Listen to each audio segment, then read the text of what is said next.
나는 올해 60이다. 지금은 모든 걸 내려놓고 조용한 시골 마을에서 소박하게 하루하루를 살아가고 있지만 불과 몇 해 전까지만 해도 북적이는 서울에서 참 많은 사람들과 어울리며 바쁘게 살았다. 장사를 오래 하다 보니 거래처도 수없이 많았고 술자리에 끌려다니는 일도 흔했으며 겉으로 보기엔 친구도 제법 많았다.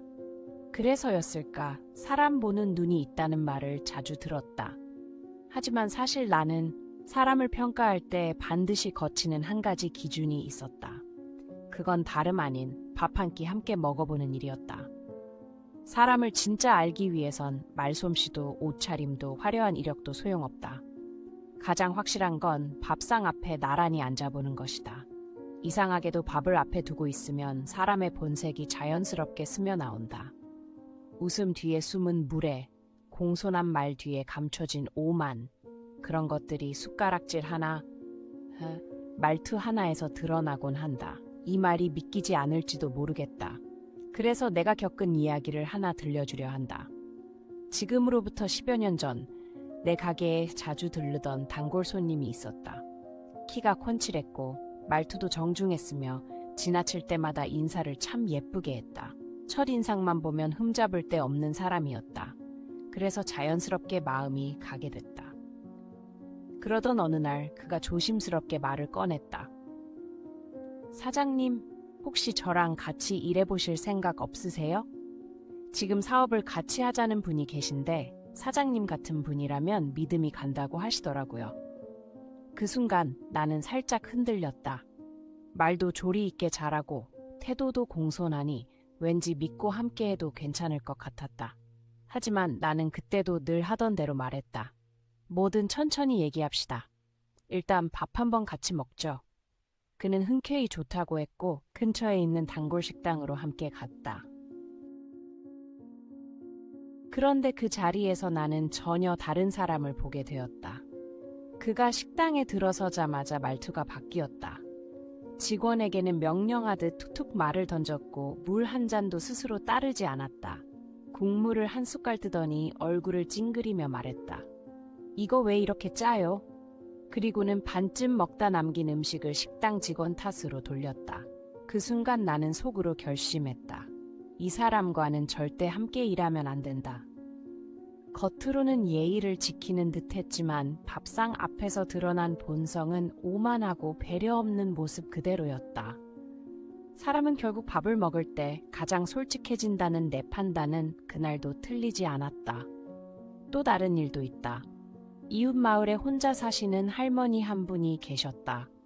어느 날 그 손녀딸이 반찬을 챙겨서 할머니 댁에 가져다 드린다고 했다. 나는 함께 가자고 했고 마침 할머니도 밥상을 차려두셨다며 같이 한 끼하고 가라고 하셨다. 별것 없는 소박한 밥상이었지만 나는 그날 그 손녀딸의 태도에 감탄하지 않을 수 없었다. 밥을 먹기 전 할머니, 제가 이거 덜어드릴게요 하며 정성스럽게 숟가락을 들었고 김치 하나를 집어먹고는 와, 이 김치 어떻게 이렇게 맛있게 담그셨어요? 하며 마음 가득한 칭찬을 아끼지 않았다. 그 모습이 참 곱고 예뻤다. 나는 그날 조용히 마음속으로 되새겼다. 사람은 말로가 아니라 밥상 앞에서 드러나는 것이라고. 그 짧은 한 끼 식사 속에서도 진심은 고스란히 전해진다. 그리고 그 진심은 언제나 밥보다 따뜻했다. 밥상 앞에 마주 앉은 그 순간 나는 문득 깨달았다. 아, 이토록 사소해 보이는 한 끼가 사람의 마음을, 성품을, 그리고 인격의 결을 다 보여주는구나. 그날 손녀딸의 모습이 유난히 따뜻하게 느껴졌던 것도 그래서였다. 자연스럽게 그녀가 더 사랑스럽게 다가왔다. 사람을 안다는 건 생각보다 훨씬 복잡하고도 어려운 일이다. 겉모습으로는 부족하고 몇 마디 말로는 한계가 있다. 심지어 수십 년을 함께 살아온 사이에서도 서로를 다 알 수 없는 게 사람이다. 그런데 아이러니하게도 그렇게 어렵게만 느껴졌던 타인의 속마음이 의외로 쉽게 드러나는 공간이 있다. 바로 밥상머리다. 그 앞에서는 어떤 사람도 가면을 오래 쓰고 있을 수 없다. 밥을 먹는다는 행위는 단순히 배를 채우는 행위가 아니다. 그 속에는 그 사람의 일상적인 습관, 타인을 대하는 기본적인 태도, 감정을 다스리는 능력, 인내심, 품격, 나아가 인생을 대하는 자세까지도 고스란히 담겨 있다. 우리는 밥을 먹을 때 자연스레 경계심을 푼다. 그 찰나 꾸며낸 말투와 가식적인 미소는 사라지고 본래의 성향이 얼굴과 손끝에 드러난다. 그래서 나는 늘 말하곤 한다. 그 사람을 정말 알고 싶다면 말보다 먼저 밥 한 끼를 함께 해보라. 짧은 식사 한 번에도 우리는 생각보다 많은 것을 보게 된다. 그렇다면 밥상머리에서 무엇이 구체적으로 드러날까? 첫째, 본성은 편안한 순간에 불쑥 튀어나온다. 같이 밥을 먹다 보면 흔히 이런 상황들이 벌어진다. 음식이 늦게 나온다거나 기대했던 맛이 아니거나 좌석이나 식기 세팅이 마음에 들지 않을 수도 있다. 이때 사람마다 반응은 확연히 다르다. 어떤 사람은 천천히 먹자, 뭐 괜찮지 하며 미소를 짓는다. 반면 어떤 이는 이마를 찌푸리고 불편함을 숨기지 못한다. 직원에게 퉁명스럽게 말하거나 함께 있는 사람에게 짜증을 내기도 한다. 이런 작은 장면 하나에서 그 사람의 인내심과 감정 조절 능력이 드러난다. 밥상에서 여유를 보이지 못하는 이는 인생에서도 늘 급하고 인간관계에서 쉽게 갈등을 만든다. 반면 불편한 상황도 웃음으로 넘기고 기다리는 시간조차 대화로 채워가는 사람은 위기 앞에서도 중심을 잃지 않는 사람일 가능성이 크다. 둘째, 권력 앞에서 달라지는 태도는 밥상에서 더욱 또렷해진다. 대부분 외식 자리에서는 종업원이라는 타인을 상대하게 된다. 그런 상황에서 상대가 자기보다 약자라고 여기는 사람에 대한 태도는 곧바로 드러난다. 겉으로는 예의 바르고 교양 있어 보이던 사람이 갑자기 반말을 한다거나 사소한 실수에도 불쾌한 표정을 짓고 말끝을 뾰족하게 세운다면 그 사람은 진심으로 타인을 존중할 줄 모르는 사람이다. 반대로 직원에게도 눈을 마주치며 감사합니다, 괜찮습니다 라고 자연스럽게 말하고 상대의 입장을 배려하는 행동을 하는 이는 내면 깊이 타인을 존중할 줄 아는 사람이다. 진짜 인성은 힘 있는 자 앞에서보다 힘없는 이를 어떻게 대하느냐에서 드러난다. 그리고 밥상은 그 차이를 여실히 보여주는 무대다. 셋째, 사소한 행동 속에 숨어 있는 인격의 깊이. 같은 식탁 위에서 함께 밥을 먹을 때 수없이 많은 작은 장면들이 자연스럽게 펼쳐진다. 같은 반찬 하나를 두고 누군가는 가장 먼저 젓가락을 내밀고 누군가는 그 반찬을 먼저 집어 상대 앞접시에 옮겨준다. 누군가는 숟가락을 챙기며 조용히 상대의 자리에 놓아주고 국이 있으면 조심스럽게 떠서 함께 나누려 한다. 그렇게 소리 없이 배려하고 티 나지 않게 손을 내미는 사람. 그 안에는 말로 설명하지 않아도 느껴지는 따뜻함과 성숙함이 있다. 한 끼 밥상은 짧지만 그 안에 담긴 사람의 진심은 오래 남는다. 나는 그래서 여전히 사람을 알려면 밥상을 보라고 말한다. 그 속에는 우리가 미처 몰랐던 아주 깊고 조용한 성품의 결이 숨어 있다. 덜어드릴게요. 이거 뜨거우니까 조심해서 드세요. 짧고 부드러운 이 한마디 속에 담긴 마음은 의외로 깊고 따뜻하다. 가령 반찬이 자기 앞에 있을 때 자연스럽게 이거 드셔보세요라며 권하는 사람, 먼저 물을 따라 상대 앞에 놓아주는 사람, 이들은 타인을 배려하는 마음이 몸에 깊이 배어있는 사람이다. 반면 아무 말 없이 자기 목만 챙기고 옆 사람이 손을 뻗어 뭔가를 꺼내려 해도 모른 척하고 휴지를 집으려 해도 도와줄 생각조차 하지 않는 사람은 그 일상 속 무심함이 그 사람의 중심축이 자신에게만 고정되어 있다는 증거일지도 모른다. 밥상은 작다. 그러나 그 작은 공간 안에는 그 사람의 생활 태도, 품성, 관계를 맺는 방식이 고스란히 담겨 있다. 누구나 입으로는 나는 남을 생각해요 라고 말할 수 있다. 하지만 진짜 배려는 그런 말이 아니라 밥상처럼 아무렇지 않은 자리에서 아무 의식 없이 튀어나오는 행동 속에 숨어 있다. 넷째, 음식에 대한 태도는 그 사람의 감사의 깊이를 보여주는 거울이다. 잘 먹겠습니다. 정말 맛있네요. 고맙습니다. 이런 말들이 자연스럽게 흘러나오는 사람은 음식 자체보다 그 음식을 정성껏 차려준 사람의 마음을 먼저 읽고 고마워할 줄 아는 사람이다. 하지만 어떤 사람은 조금만 입맛에 맞지 않으면 얼굴을 찡그리고 밥을 먹으면서도 휴대폰을 놓지 못하고 끝내는 고맙다는 말 한마디 없이 자리를 훌쩍 떠나버린다. 감사를 모르는 이는 관계 속에서도 감정을 나누는 법을 모른다. 그래서 밥상은 단순한 식사의 공간이 아니라 그 사람이 마음을 어떻게 주고받는지, 고마움을 어떻게 표현하는지를 보여주는 진짜 시험대가 된다. 다섯째, 음식의 취향보다 중요한 건 그 자리에서 나누는 대화의 태도다. 함께 밥을 먹는다는 건 단지 허기를 채우는 일이 아니라 마음을 함누는 시간이다. 같은 자리에 앉아 있어도 누군가는 눈을 맞추고 상대의 말에 고개를 끄덕이며 진심으로 귀를 기울이고 말의 끝에 정성스러운 반응을 보인다. 하지만 어떤 이는 자신의 이야기만 쏟아내고 상대가 말하면 시선은 핸드폰을 향한 채 대답은 건성으로 내뱉는다. 식사 자리는 그 자체로 인간관계의 축소판이다. 말을 나눌 줄 알고 듣는 법을 아는 사람은 가정에서도 사회 속에서도 따뜻한 관계를 만들어간다. 밥을 먹는 방식은 곧 사람을 대하는 방식이고 그 사람의 관계를 맺는 습관이 드러나는 가장 단순하면서도 명확한 장면이다. 여섯째, 식사의 속도와 자세 역시 그 사람의 내면을 비추는 또 하나의 창이다. 누군가는 식사 내내 말을 멈추지 않고 누군가는 고개도 들지 않은 채 조용히 꾸역꾸역 먹기만 한다. 또 어떤 이는 음식을 앞에 두고 감사함을 먼저 이야기하지만 또 다른 이는 불평으로 식사를 시작한다. 어떤 이는 천천히 음미하듯 식사를 즐기고 어떤 이는 허겁지겁 삼켜내듯 밥을 밀어넣고는 급히 자리를 뜬다. 식사라는 단순한 행위 속에도 그 사람이 세상을 얼마나 여유롭게 받아들이는지, 사람을 얼마나 소중히 여기는지 그 모든 것이 조용히 스며 있다. 결국 밥상은 말하지 않는다.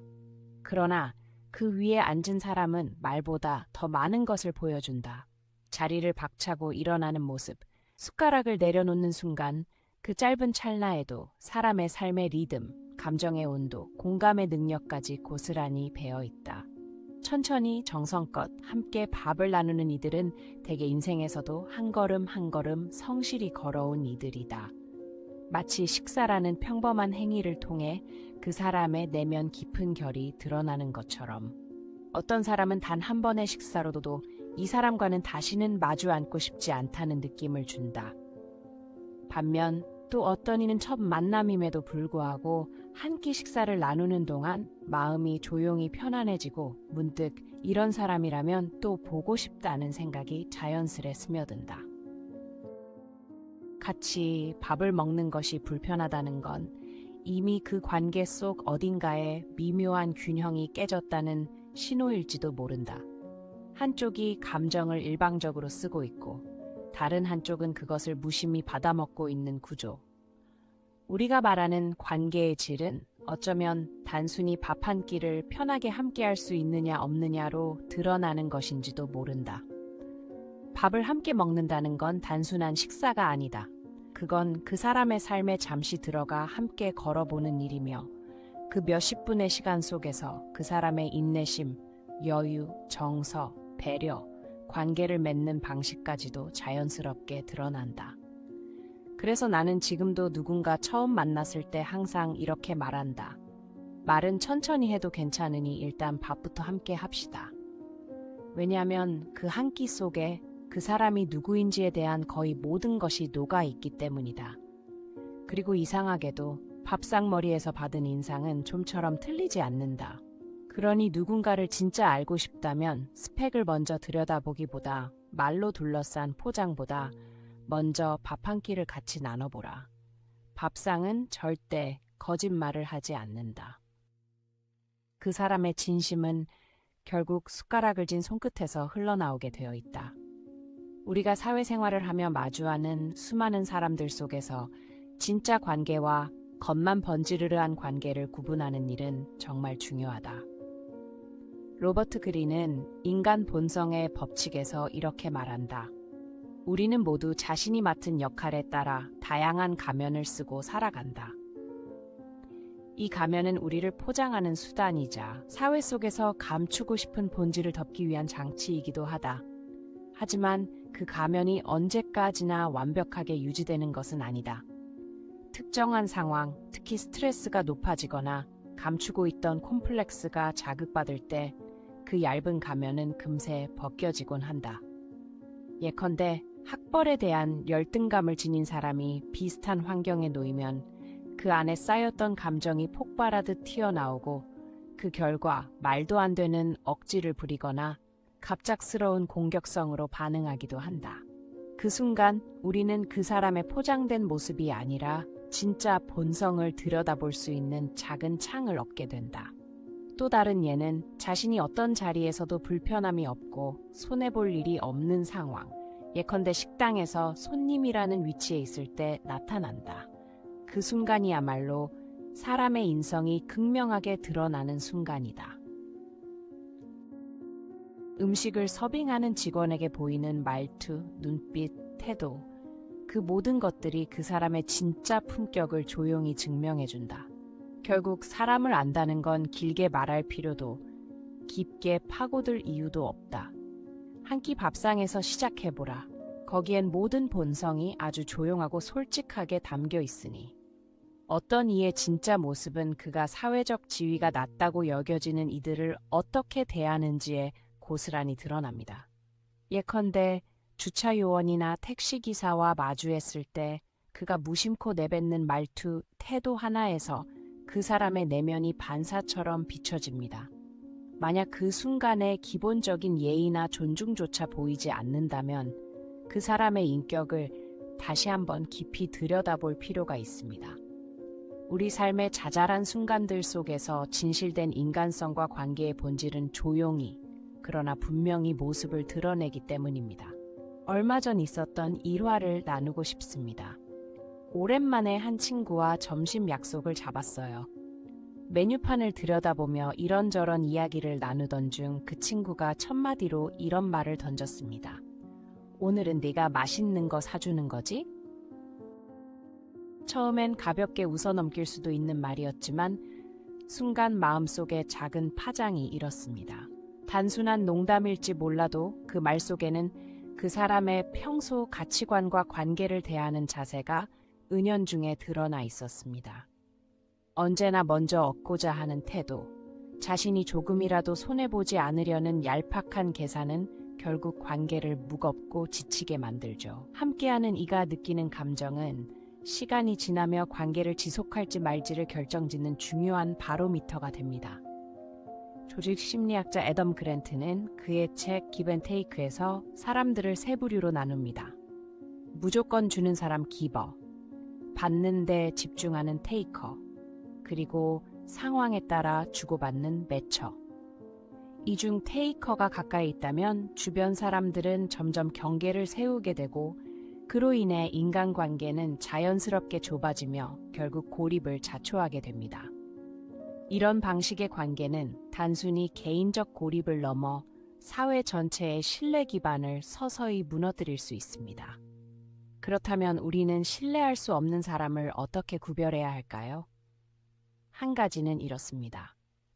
어떤 일을 맡겼을 때 끊임없이 간섭하고 의심을 거두지 않는 사람은 함께하기 어렵습니다. 이런 행동은 그 사람이 타인을 신뢰해 본 적이 없거나 신뢰라는 감정을 다루는 방법 자체를 배우지 못했음을 보여주는 신호입니다.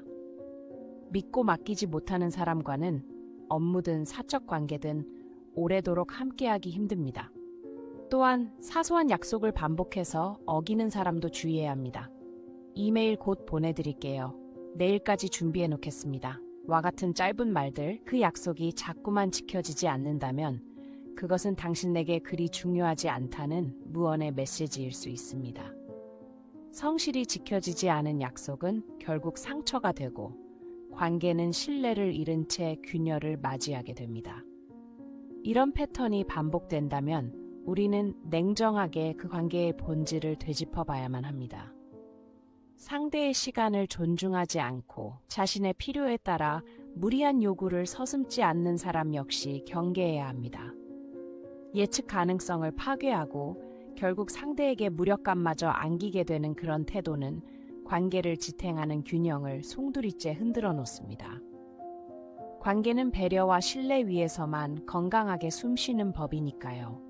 신뢰란 예측 가능성 위에 뿌리 내리는 법입니다.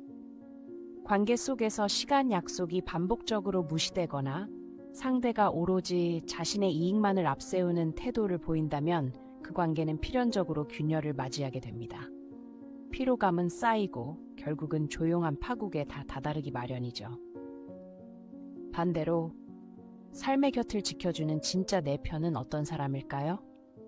겉모습이 아닌 나의 내면을 들여다보고 성공의 환희뿐 아니라 실패의 아픔에도 마음을 함께할 줄 아는 그런 사람만이 진정한 동반자가 될 수 있습니다. 가령 내가 중요한 기회를 놓쳤을 때 누군가 이렇게 말해줍니다. 너라면 분명 더 좋은 기회를 만들어낼 수 있어. 이 한마디에는 단순한 위로, 그 이상의 울림이 담겨 있죠.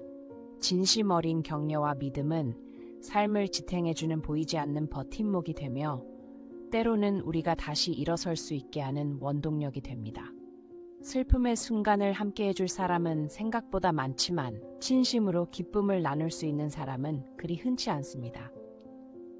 질투도 비교도 없이 순수하게 나의 성공을 함께 축하해주는 사람. 바로 그런 이가 나의 가장 든든한 편입니다. 그렇다면 우리는 어떤 마음가짐으로 인간관계를 맺어야 할까요? 핵심은 주는 것과 지키는 것, 그 균형을 세우는 지혜입니다. 상대방의 입장에서 생각하고 내가 줄 수 있는 것들을 아낌없이 나누되 스스로를 소진하지 않도록 선을 지키는 것이 중요합니다. 누군가를 도와야 할 때 그 도움의 크기와 횟수를 조율할 줄 아는 자기 규칙이 있어야 합니다. 그래야만 관계는 건강하게 지속될 수 있고 나 또한 무너지지 않게 됩니다. 또한 상대가 진정으로 도움이 필요한 상태인지 정확히 파악하는 감각 역시 중요합니다. 애덤 그랜트는 성공적인 기버의 특징으로 스마트함과 전략적 사고를 강조합니다. 무턱대고 베푸는 사람은 쉽게 지치고 때로는 주변 사람들에게 이용당하기도 합니다. 하지만 전략적인 기버는 자신이 베푼 것이 어떤 파장을 일으킬지 고려하고 그것이 장기적으로 긍정적인 결과를 만들어내도록 조율할 줄 압니다. 진짜 인맥이란 일방적인 희생이 아니라 서로에게 의미 있는 자극과 도움을 주고받는 관계 속에서 형성됩니다. 내가 힘들 때도 곁에 있어주고 내가 잘 될 때도 진심으로 웃어주는 사람, 그 사람이야말로 나의 사람입니다. 특히 기쁨의 순간에 진심으로 축하해주는 사람은 인생에서 가장 소중한 인연이 될 수 있죠. 그 마음속의 축하에는 어떤 계산도 경쟁도 없습니다. 오직 나를 향한 진심만 있을 뿐입니다. 인간관계는 단지 다양한 사람들과 교류하는 것을 넘어서 나에게 진짜 의미 있는 몇 사람과 깊은 유대를 맺는 데서 진정한 가치를 발견할 수 있습니다. 그런 관계는 나를 더 잘 이해하게 하고 더 나은 내가 되도록 이끌어줍니다. 건강한 인간관계는 단순한 감정적 위로를 넘어서 삶의 질을 끌어올리는 핵심적인 요소입니다. 결국 인간관계의 본질은 주고받는 행위 그 자체에 머무르지 않고 서로의 삶에 긍정적인 자극을 주는 지속 가능한 연결에 있습니다. 이런 관계는 감정적으로 우리를 안정시킬 뿐 아니라 우리가 목표를 향해 나아갈 때 원동력이 되어줍니다. 가령 좋은 친구나 믿을 수 있는 동료와의 깊은 대화 한마디는 때로는 어떤 조언보다 강력한 에너지를 심어주기도 하니까요. 때로 우리는 인생의 복잡한 갈림길 앞에서 헤매게 됩니다. 하지만 어떤 관계는 그런 순간에 전혀 새로운 방향을 제시해주기도 하죠. 우리가 당면한 어려움에 대해 다르게 생각할 수 있는 계기를 주고 무너진 마음을 일으켜 세우는 힘을 건넵니다. 그런 관계는 단순히 위로를 넘어 일상을 보다 활기차고 창조적으로 살아가게 만드는 자양분이 됩니다. 하지만 진짜 관계를 오랫동안 지켜내는 데 있어 가장 중요한 한 가지가 있다면 그건 바로 진정성입니다. 의도된 친절이나 가식적인 관심은 결국 시간이 흐를수록 그 민낯을 드러내며 신뢰라는 바탕을 조금씩 갉아먹습니다. 얄팍한 배려는 관계를 일시적으로는 유지할 수 있을지 몰라도 결국 그 끝은 텅 빈 거리감뿐입니다. 반대로 진심 어린 말 한마디, 상대의 마음을 읽어내려는 행동 하나는 관계의 뿌리를 단단하게 내리게 해줍니다. 진정성은 거창한 제스처에서 나오는 것이 아닙니다. 오히려 일상의 사소한 장면 속, 때론 말없이 함께 있어주는 시간 속에 진짜 감정이 담겨 있습니다. 그리고 때로는 솔직하게 부딪히고 갈등을 마주해야 관계는 비로소 성숙해집니다. 불편함을 피하지 않고 서로의 속마음을 꺼내 보이는 그 순간, 우리는 비로소 서로의 세계에 더 깊이 다가서게 됩니다. 오늘 이 이야기가 당신에게 작게나마 울림이 되었기를 바랍니다. 당신을 둘러싼 사람들과의 관계를 다시 한번 찬찬히 들여다보는 계기가 되었기를, 진심으로 연결된 관계가 당신 삶을 더 따뜻하게, 더 단단하게 만들어주기를. 이 영상이 마음에 드셨다면 구독과 좋아요 부탁드려요. 앞으로도 더 깊이 있는 이야기로 찾아뵐게요. 고맙습니다.